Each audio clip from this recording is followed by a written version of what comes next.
ರಾಜ್ಯ ರಾಜಕಾರಣದಲ್ಲಿ ಸಾಕಷ್ಟು ಗೊಂದಲಗಳು ಎದ್ದಿರುವಾಗಲೇ ಸಿಎಂ ಕುಮಾರಸ್ವಾಮಿ ಮತ್ತೆ ಶೃಂಗೇರಿಗೆ ಭೇಟಿ ನೀಡಿದ್ದಾರೆ. ತಮ್ಮ ಕುಟುಂಬದೊಂದಿಗೆ ಶೃಂಗೇರಿ ಶಾರದಾಂಬೆಯ ದರ್ಶನಕ್ಕೆ ಆಗಮಿಸಿದ್ದಾರೆ. ಸಿಎಂ ಜೊತೆ ಮಾಜಿ ಪ್ರಧಾನಿ ದೇವೇಗೌಡರು, ಸಚಿವ ರೇವಣ್ಣ ಸಾಥ್ ನೀಡಿದ್ದಾರೆ. ಎಚ್ಡಿಕೆ ಹೆಲಿಕಾಪ್ಟರ್ ಪ್ರಯಾಣ ರದ್ದು ಮಾಡಿ ನಿನ್ನೆ ರಸ್ತೆ ಮಾರ್ಗದ ಮೂಲಕ ಶೃಂಗೇರಿಗೆ ಸಿಎಂ ಆಗಮಿಸಿದ್ದಾರೆ. ಒಂದು ವೇಳೆ ಹೆಲಿಕಾಪ್ಟರ್ನಿಂದ ಇವತ್ತು ಬೆಳಿಗ್ಗೆ ಬಂದಿದ್ದರೆ ರಾಹುಕಾಲ ಶುರುವಾಗ್ತಿತ್ತು. ಸೊ ಹಾಗಾಗಿ ರಾಹುಕಾಲ ಶುರುವಾಗುವ ಮುನ್ನವೇ ಶಾರದಾಂಬೆಯ ದರ್ಶನ ಪಡೆದು ವಿಶೇಷ ಪೂಜೆ ಸಲ್ಲಿಸ್ತಾ ಇದ್ದಾರೆ ಕುಮಾರಸ್ವಾಮಿ ಈ ಹಿಂದೆ ಮುಖ್ಯಮಂತ್ರಿ ಆಗುವುದಕ್ಕಿಂತ ಮೊದಲು ಕೂಡ ಅಲ್ಲೊಂದು ಯಾಗವನ್ನು ನಡೆಸಿದರು. ಯಾಗದ ಸಂದರ್ಭದಲ್ಲಿ ದೇವೇಗೌಡರು ಯಾಗದಲ್ಲಿ ಕೂತಿದ್ರು. ಆ ಸಂದರ್ಭದಲ್ಲಿ ಅವರ ಧರ್ಮಪತ್ನಿ ಅಂದರೆ ಚೆನ್ನಮ್ಮ ಅವರ ತಾಯಿ ಅಂದರೆ ದೇವೇಗೌಡರ ಅತ್ತೆ ತೀರ್ಕೊಂಡಿದ್ರು. ಸೊ 3 ದಿನಗಳ ಕಾಲ ಆ ಸಂದರ್ಭದಲ್ಲಿ ಯಾಗದಿಂದ ದೂರ ಇದ್ದರು. ಬಟ್ ಯಾಗ ನಿರಾತಂಕವಾಗಿ ನಡೀತಾ ಇದ್ದು 3 ದಿನಗಳ ನಂತರ ಮತ್ತೆ ದೇವೇಗೌಡರು ಅದರಲ್ಲಿ ಭಾಗಿಯಾಗಿದ್ದರು. ಇದು ಶಾರದಾಂಬೆಗೆ ವಿಶೇಷವಾಗಿ ನಡ್ಕೋತಾರೆ ಇಡೀ ದೇವೇಗೌಡರ ಕುಟುಂಬ ಕೂಡ. ಆಮೇಲೆ ಸ್ವತಃ ಮುಖ್ಯಮಂತ್ರಿ ಕುಮಾರಸ್ವಾಮಿ ಅವರು ಕೂಡ ಪ್ರಪ್ರಥಮವಾಗಿ ಮುಖ್ಯಮಂತ್ರಿ ಆದಂಥ ಸಂದರ್ಭದಲ್ಲಿ ಅವರೊಂದು ಮಾತನ್ನು ಹೇಳ್ತಾ ಇದ್ರು. ನಾನು ಪತ್ರಿಕಾಗೋಷ್ಠಿಗೆ ಹೋಗುವಂಥ ಸಂದರ್ಭದಲ್ಲಿ ಒಂದು ಚೀಟಿ ಬರ್ಕೊಂಡು ಹೋಗಿದ್ದೆ. ಆದರೆ ಏನು ಚೀಟಿಯಲ್ಲಿ ಬರ್ಕೊಂಡು ಹೋಗಿದ್ನೋ ಅದನ್ನು ನಾನು ಹೇಳಲೇ ಇಲ್ಲ. ನನ್ನ ಮನಸ್ಸಲ್ಲಿ ಏನೆಲ್ಲ ಬಂತು ಅದನ್ನು ಹೇಳ್ತಾ ಹೋದೆ. ಅದು ಶಾರದಾಂಬೆ ನನ್ನನ್ನು ಮಾತಾಡಿಸಿದ್ದು ಅನ್ನುವಂಥ ಮಾತನ್ನು ಸ್ವತಃ ಸುವರ್ಣ ನ್ಯೂಸ್ಗೆ ನೀಡಿದಂಥ ಒಂದು ವಿಶೇಷ ಸಂದರ್ಶನದಲ್ಲಿ ಸ್ವತಃ ಕುಮಾರಸ್ವಾಮಿ ಅವರು ಹೇಳಿದರು. ಇವರು ಚೆನ್ನಮ್ಮ ದೇವೇಗೌಡರ ಧರ್ಮಪತ್ನಿ ಹಾಗೂ ರಾಜ್ಯದ ಮುಖ್ಯಮಂತ್ರಿಯವರ ಮಾತೃಶ್ರೀ. ಕುಮಾರಸ್ವಾಮಿ ಅವರ ಜೊತೆ ಪತ್ನಿ ಅನಿತಾ ಕುಮಾರಸ್ವಾಮಿ, ಸಹೋದರ ರೇವಣ್ಣ ಎಲ್ಲರೂ ಇದ್ದಾರೆ ಶೃಂಗೇರಿ ಶಾರದಾಂಬೆಯ ದರ್ಶನಕ್ಕೆ. ಇದೇ ವೇಳೆ BJP ಒಂದು ವ್ಯಂಗ್ಯ ಮಾಡಿದೆ. ಅದೇನಪ್ಪ ಅಂತಂದರೆ, ಇನ್ನಾದರೂ ಮನಸ್ಸು ಬದಲಾಯಿಸಲಿ, ಮುಖ್ಯಮಂತ್ರಿಗಳ ಮನಸ್ಸು ಬದಲಾಗುವ ಹಾಗೆ ಶಾರದಾಂಬೆ ಕರುಣಿಸಲಿ, ದಂಧೆ ಈ ವಿಚಾರಗಳನ್ನು ಬಿಟ್ಟು ಅಭಿವೃದ್ಧಿಯತ್ತ ಗಮನ ಹರಿಸಲಿ ಅನ್ನುವಂಥ ಮಾತನ್ನು. ಇದರ ಜೊತೆಗೆ ಇವತ್ತು ಹಾಸನದಲ್ಲಿ Janata Dal legislative party meeting, JDLP ಸಭೆ, ಶಾಸಕಾಂಗ ಪಕ್ಷದ ಸಭೆ ನಡೆಯಲಿದೆ. ಬಹುಶಃ 37 ಶಾಸಕರು ಕೂಡ ಪಾಲ್ಗೊಳ್ಳಬೇಕಾಗತ್ತೆ.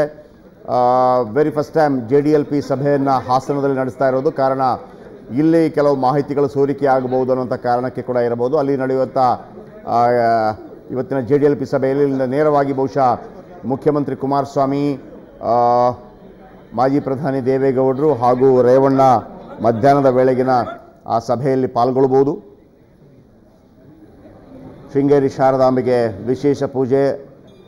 ಒಂದು ರೀತಿಯಲ್ಲಿ ದಂಗೆ ಹೇಳ್ತಾರೆ ಜನ BJP ವಿರುದ್ಧ ಅನ್ನುವಂಥ ಹೇಳಿಕೆಯನ್ನು ಹಾಸನದಲ್ಲಿ ಕೊಟ್ಟ ನಂತರ ಒಂದು ರೀತಿಯಲ್ಲಿ ದೊಡ್ಡ ಮಟ್ಟದ ಸುದ್ದಿ ಆಗಿತ್ತು. ಅದಾದ ನಂತರ ಅವತ್ತು ಸಂಜೆನೇ ಅವರು ಬೆಂಗಳೂರಿಗೆ ವಾಪಸ್ ಆದಾಗ ನಾನು ಏನು ಹೇಳಿದೆ ಅಂಥದ್ದು, ಪ್ರತಿಭಟನೆ ಮಾಡಿ ಅಂತ ಹೇಳಿದ್ದೀನಿ ಅಷ್ಟೇ, ಅದಕ್ಕೆ ವಿಶೇಷ ಅರ್ಥ ಕಲ್ಪಿಸುವಂತಾಗತ್ತೆ ಇಲ್ಲ ಅಂತೇಳಿ ನಂತರ 2 ಪಕ್ಷಗಳ ನಡುವೆ.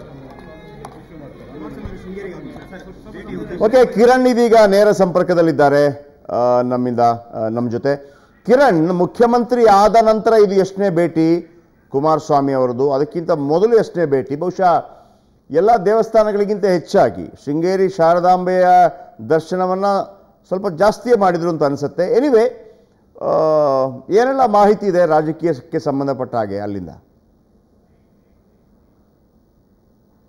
ಜಯಪ್ರಕಾಶ್, ಮುಖ್ಯಮಂತ್ರಿ ಆಗುವ ಮೊದಲು ಹಲವು ಬಾರಿ ಕುಮಾರಸ್ವಾಮಿ ಅವರು ಹಾಗೇನೆ ದೇವೇಗೌಡರ ಕುಟುಂಬ ಹಲವು ಬಾರಿ ಶೃಂಗೇರಿಯ ಶಾರದಾ ಮಠಕ್ಕೆ ಭೇಟಿ ಕೊಟ್ಟಿದೆ. ನಿಯೋಜಿತ ಸಿಎಂ ಆದಂಥ ವೇಳೆಯಲ್ಲಿ ಶೃಂಗೇರಿಗೆ ಆಗಮಿಸಿದಂಥ ಕುಮಾರಸ್ವಾಮಿ ಅವರು ಏಕತಾ ಚಂಡಿತ ಯಾಗವನ್ನು ಮಾಡಿದ್ರು. ಸರ್ಕಾರ ಸುಭದ್ರತೆಗಾಗಿ ನಡೆಸಿದಂಥ ಯಾಗ ಅದು. ತದನಂತರ ಇವರು ಸಿಎಂ ಆಗಿ ಪೂರ್ಣವಾಗಿ ಅಧಿಕಾರ ಸ್ವೀಕರಿಸಿದ ನಂತರ ಮೊದಲ ಬಾರಿಗೆ ಶೃಂಗೇರಿ ಮಠಕ್ಕೆ ಆಗಮಿಸಿದ್ದಾರೆ. ಆಗಮಿಸಿದಂಥ ಕುಮಾರಸ್ವಾಮಿ ಅವರು ಈಗ ಚಂದ್ರಶೇಖರ ಸಭಾಂಗಣದಲ್ಲಿ ಗಣಪತಿ ಹೋಮ ಹಾಗೇನೆ ಏಕತೆ ಅಂದ್ರೆ ಸರ್ಕಾರ ಸುಭದ್ರತೆಗಾಗಿ ಕಾರ್ಯಸಿದ್ಧಿಗಾಗಿ ಒಂದು ಹೋಮವನ್ನು ಕೂಡ ನಡೆಸ್ತಾ ಇದ್ದಾರೆ. ಈಗ ಹೋಮದ ಸಂಪೂರ್ಣವಾಗಿ ಹೋಮ ಈಗ ಮುಗಿದಿದ್ದು ನಾವು ನೋಡಬಹುದು. ಚಂದ್ರಶೇಖರ ಸಭಾಂಗಣದ ಮುಂಭಾಗದಲ್ಲಿ ಅಂದ್ರೆ ಮುಂಭಾಗದಿಂದ ನಾವು ಅಲ್ಲಿ ತೋರಿಸ್ತಾ ಇದ್ದೀವಿ ಈಗ ಯಾವ ರೀತಿ ಹೋಮದಲ್ಲಿ ಪಾಲ್ಗೊಂಡಂತಹ ಮಾಜಿ ಪ್ರಧಾನಿ ದೇವೇಗೌಡರು ಸೇರಿದಂತೆ ಪತ್ನಿ ಚೆನ್ನಮ್ಮ ಹಾಗೇನೆ HD ಕುಮಾರಸ್ವಾಮಿ ಸಿಎಂ ಹಾಗೇನೆ ಅವರ ಪತ್ನಿ ಅನಿತಾ ಕುಮಾರಸ್ವಾಮಿ, ರೇವಣ್ಣ ಸೇರಿದಂತೆ ಹಲವು ಪ್ರಮುಖರು ಹೋಮದಲ್ಲಿ ಭಾಗವಹಿಸಿದರು. ಈಗ ಹೋಮದಿಂದ ನೇರವಾಗಿ ಗುರುಗಳ ದರ್ಶನಕ್ಕೆ ತೆರಳಿ ತೆರಳುತ್ತಾ ಇದ್ದಾರೆ. ಗುರುಗಳ ದರ್ಶನಕ್ಕೆ ನಮ್ಮ ಕ್ಯಾಮ್ರಾಮನ್ ವಿನೋದ್ ಅವರಿಗೆ ಹೇಳ್ತೀನಿ, ಅಲ್ಲಿ ನೋಡ್ಬೋದು ಕಾರಿನಲ್ಲಿ ತೆರಳಿಕ್ಕೆ ಈಗಾಗಲೇ ಸಿದ್ಧತೆ ನಡೆಸಿದ್ದಾರೆ. ಕಾರ್ನ ಮೂಲಕ ಗುರುಗಳ ದರ್ಶನಕ್ಕೆ ಈಗ ತೆರಳುತ್ತಾ ಇದ್ದಾರೆ. ಗುರುಗಳ ದರ್ಶನ ಅಂದ್ರೆ ಭಾರತೀ ತೀರ್ಥ ಸ್ವಾಮೀಜಿ, ಹಿರಿಯ ಸ್ವಾಮೀಜಿಗಳು ಹಾಗೆಯೇ ಕಿರಿಯ ಸ್ವಾಮೀಜಿಗಳ ದರ್ಶನವನ್ನು ಪಡೆದು ತದನಂತರ ಶಾರದಾ ದೇವಿ ಸೇರಿದಂತೆ ಅವರ ಮನೆ ದೇವರಾಗಿರುವಂತಹ ಕಾಲಭೈರೇಶ್ವರ ಸ್ವಾಮಿಯ ದರ್ಶನವನ್ನು ಕೂಡ ಪಡೆಯಲಿದ್ದಾರೆ. ಇಲ್ಲಿ ಎರಡು ಪ್ರಮುಖ ಕಾರಣಗಳಿಗಾಗಿ ಸಿಎಂ ಕುಮಾರಸ್ವಾಮಿ ಅವರು ಭೇಟಿ ಕೊಟ್ಟಿದ್ದಾರೆ ಅಂತಾನೆ ಹೇಳ್ಬೋದಾಗಿದೆ. ಒಂದು, ಅತಿರುದ್ರ ಮಹಾಯಾಗ ಅಂದ್ರೆ ಚುನಾವಣಾ ಪೂರ್ವದಲ್ಲಿ ನಡೆದಂತ ಸಂದರ್ಭದಲ್ಲಿ ಅತಿರುದ್ರ ಮಹಾಯಾಗ ನಡೀತು. ಕಳೆದ 12 ದಿನಗಳ ಕಾಲ ನಡೆದಂತ ಅತಿರುದ್ರ ಮಹಾಯಾಗ ಅದು. ಆ ಯಾಗದಲ್ಲಿ ಇಡೀ ದೇವೇಗೌಡರ ಕುಟುಂಬ ಭಾಗವಹಿಸಿತ್ತು. ಆ ವೇಳೆಯಲ್ಲಿ ನಡೆದಂತ ಒಂದು ಸಣ್ಣ ಒಂದು ವಿಘ್ನ ಈ ಇಷ್ಟೆಲ್ಲ ಗೊಂದಲಕ್ಕೆ, ಸರ್ಕಾರಕ್ಕೆ ಗೊಂದಲ ಉಂಟಾಗಿದೆ ಅನ್ನೋ ಒಂದು ನಂಬಿಕೆ, ಹಾಗೇನೆ ಇನ್ನೊಂದು ಈಗ ಉಂಟಾಗ್ತಿರುವಂತಹ ಅಸ್ಥಿರತೆ, ರಾಜಕೀಯ ಗೊಂದಲ, ಇವೆಲ್ಲವೂ ಕೂಡ ಪರಿಹಾರಕ್ಕಾಗಿ, ಒಂದು ವಿಘ್ನ ನಿವಾರಣೆಗಾಗಿ ಒಂದು ಗಣಪತಿ ಹೋಮವನ್ನು ಇವತ್ತು ಹಮ್ಮಿಕೊಂಡಿದ್ದಾರೆ. ಹಾಗಾಗಿ ಇಡೀ ದೇವೇಗೌಡರ ಕುಟುಂಬ ಇವತ್ತು ಶೃಂಗೇರಿಯ ಶಾರದಾ ಮಠಕ್ಕೆ ಆಗಮಿಸಿದೆ. ಎಲ್ಲವೂ ಕೂಡ ನಿವಾರಣೆ ಆಗಬೇಕು ಎನ್ನುವ ಸಂಕಲ್ಪವನ್ನು ಮಾಡಿದ್ದಾರೆ. ಹಾಗೇನೆ ಗುರುಗಳ ಆಶೀರ್ವಾದವನ್ನು ಕೂಡ ಈಗ ಪಡೆಯಲಿಕ್ಕೆ ಹೋಗ್ತಾ ಇದ್ದಾರೆ. ಜಯಪ್ರಕಾಶ್, ಓಕೆ, ನೀವು ಹೇಳಿದ್ರಿ, ಐ ಥಿಂಕ್ ನಾನು ಕೇಳಿಸ್ಕೊಂಡಿದ್ದು ಕರೆಕ್ಟ್ ಆದರೆ, ಅಂದರೆ ಮುಖ್ಯಮಂತ್ರಿ ಆದ ನಂತರ ಪ್ರಪ್ರಥಮವಾಗಿ ಬಂದಿದ್ದ ಕುಮಾರಸ್ವಾಮಿ ಅವರು. ಎನಿವೆ, ಎಷ್ಟು ಗಂಟೆಗಳ ಕಾಲ ನಡೆಯುತ್ತೆ? ಇವತ್ತು JDLP ಮೀಟಿಂಗ್ ಕೂಡ ಇದೆ ಹಾಸನದಲ್ಲಿ.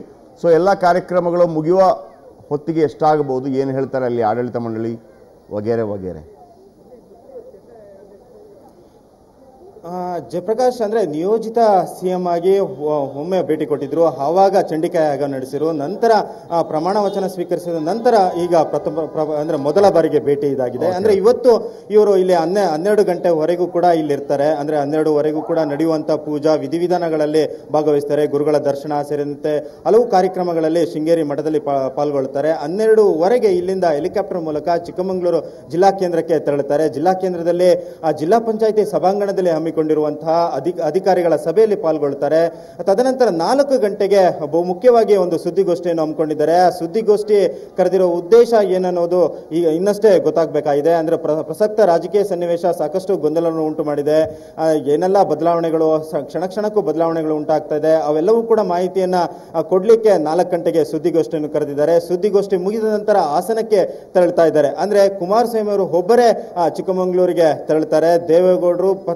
ದೇವೇಗೌಡರು ಹಾಗೇನೆ ದೇವೇಗೌಡರ ಪತ್ನಿ ಚೆನ್ನಮ್ಮ ಏನಿದ್ದಾರೆ ಅವರು ಇಲ್ಲೇ ಮಠದಲ್ಲೇ ಉಳಿತಾರೆ. ಮಠದಲ್ಲೇ ಉಳಿದು ಸಂಜೆವರೆಗೂ ಕೂಡ ನಡೆಯುವಂತಹ ಪೂಜಾ ವಿಧಿವಿಧಾನ ಕಾರ್ಯಕ್ರಮಗಳಲ್ಲಿ ಭಾಗವಹಿಸ್ತಾರೆ. ಜಯಪ್ರಕಾಶ್, ಓಕೆ, ಥ್ಯಾಂಕ್ ಯು ನಿಮ್ಮೆಲ್ಲ ಮಾಹಿತಿಗಾಗಿ. ಅಂದ್ರೆ 4 ಗಂಟೆಗೆ ಒಂದು ಪತ್ರಿಕಾಗೋಷ್ಠಿ ಇರುತ್ತೆ. ಬಹುಶಃ ಸಂಜೆ ವೇಳೆಗೆ JDLP ಸಭೆ ಇದ್ದಿರಬಹುದು ಅಂತ ಅನ್ಸುತ್ತೆ.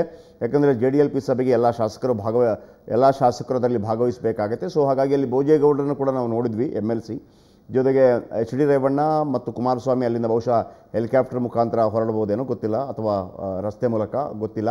ಆದರೆ ದೇವೇಗೌಡರು ಹಾಗೂ ಅವರ ಧರ್ಮಪತ್ನಿ ಚೆನ್ನಮ್ಮ ಇವತ್ತು ಮಠದಲ್ಲೇ ಉಳಿತಾರೆ.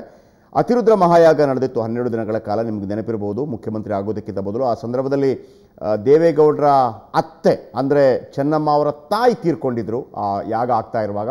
ಸೊ ಹಾಗಾಗಿ 3 ದಿನಗಳ ಕಾಲ ಆ ಯಾಗದಿಂದ ಹೊರಬಂದಿದ್ರು. ಆದರೆ ನಿರಾತಂಕವಾಗಿ ಅಲ್ಲಿ ಯಾಗ ನಡೀತಾ ಇತ್ತು. 3 ದಿನ ಕಳೆದ ನಂತರ, ಸೂತಕ ಕಳೆದ ನಂತರ ವಾಪಸ್ ಅದರ ಬಗ್ಗೆ ಕೇಳಿರ್ಬೋದು ಅವರು ಸಂಬಂಧಪಟ್ಟವ್ರ ಜೊತೆ. ಅಲ್ಲಿ ತುಂಬ ವಿಧಿವಿಧಾನಗಳ ಬಗ್ಗೆ ಗೊತ್ತಿರೋರು ಇದ್ದಾರೆ.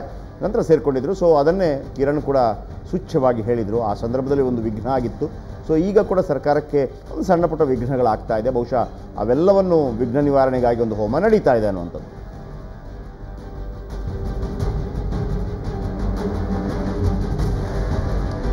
ಇನ್ನು ವಿಘ್ನಭಂಗಕ್ಕೆ ಕುಮಾರಯಾಗ, ದೋಷ ನಿವಾರಣೆಗಾಗಿ ವಿಶೇಷ ಪೂಜೆ ಸಲ್ಲಿಸಲಿರುವ ಗೌಡರ ಕುಟುಂಬ. ನಾನು ಮೊದಲೇ ಹೇಳಿದೆ, 12 ದಿನಗಳ ಕಾಲ ಅತಿರುದ್ರ ಮಹಾಯಾಗ ನಡೆಯಿತು. ಅತಿರುದ್ರ ಮಹಾಯಾಗದ ಸಂದರ್ಭದಲ್ಲಿ ದೇವೇಗೌಡರ ಅತ್ತೆ ತೀರ್ಕೊಂಡಂಥ ವಿಚಾರ ಬಂದಿತ್ತು. ಅದು ಸೂತಕ್ಕಾಗತ್ತೆ ಒಂದು ರೀತಿಯಲ್ಲಿ, ಅಂದರೆ ಚೆನ್ನಮ್ಮ ಅವರ ತಾಯಿ. ಹಾಗಾಗಿ 3 ದಿನಗಳ ಕಾಲ ನಿರಂತರವಾಗಿ 12 ದಿನಗಳ ಕಾಲ ಆ ಯಾಗದಲ್ಲಿ ಕುತ್ಕೋಬೇಕಾಗಿತ್ತು. 3 ದಿನಗಳ ಕೂರೋದಿಲ್ಲ ಅವರು. ಅತಿರುದ್ರ ಯಾಗದ ವೇಳೆ ಚೆನ್ನಮ್ಮ ಅವರ ತಾಯಿ ತೀರ್ಕೊಂಡಿದ್ದರು. ಸೊ ಅಂತ್ಯ ಸಂಸ್ಕಾರದ ಬಳಿಕ ಯಾಗದಲ್ಲಿ ಪಾಲ್ಗೊಂಡಿದ್ದ ಕುಟುಂಬ. ಬಟ್ ಯಾಗ ಒಂದು ಕಡೆ ನಡೀತಾನೆ ಇತ್ತು, ಅಲ್ಲಿ ವೈದಿಕ ವಿಧಿವಿಧಾನದಲ್ಲಿ ಅದು ನಡೀತಾ ಇತ್ತು. ಸೂತಕದ ಹಿನ್ನೆಲೆಯಲ್ಲಿ ಯಾಗಕ್ಕೆ ವಿಘ್ನ ಎಂಬ ನಂಬಿಕೆ ಗೌಡರ ಕುಟುಂಬದ್ದು. ಅಂದರೆ ಒಂದು ರೀತಿಯಲ್ಲಿ ತೀವ್ರವಾಗಿ ಆಸ್ತಿಕ ವೃಂದ ಅಂತ ಏನಿರುತ್ತೆ, ಅವರು ಇದನ್ನೆಲ್ಲ ಬಹಳ ಸೀರಿಯಸ್ ಆಗಿ ತಗೋತಾರೆ. ಯಾಗಕ್ಕೆ ವಿಘ್ನದ ಫಲವೇ ಕುಮಾರಸ್ವಾಮಿಗೆ ಮತ್ತೆ ಸಣ್ಣ ಪುಟ್ಟ ಸಂಕಷ್ಟಗಳು ಬರ್ತಾ ಇದೆ. ಸೊ ಹಾಗಾಗಿ ಎಲ್ಲ ದೋಷ ನಿವಾರಣೆಗಾಗಿ ವಿಶೇಷ ಪೂಜೆ ಸಲ್ಲಿಸಲಿರುವ ಗೌಡರ ಕುಟುಂಬ ವಿಘ್ನ ನಿವಾರಣೆಗಾಗಿ ಇವತ್ತು ನಡೀತಾ ಇರುವಂಥ ಒಂದು ಪೂಜೆ ಪುನಸ್ಕಾರಗಳು, ಜೊತೆಗೆ ವಿಶೇಷ ಪೂಜೆ ಬಳಿಕ ಗುರುಗಳ ಆಶೀರ್ವಾದ ಪಡೆಯಲಿರುವ ಕುಟುಂಬ. ದೋಷ ನಿವಾರಣೆಗಾಗಿ ಶೃಂಗೇರಿಯಲ್ಲಿ CM ಕುಮಾರಸ್ವಾಮಿ ವಿಶೇಷ ಪೂಜೆ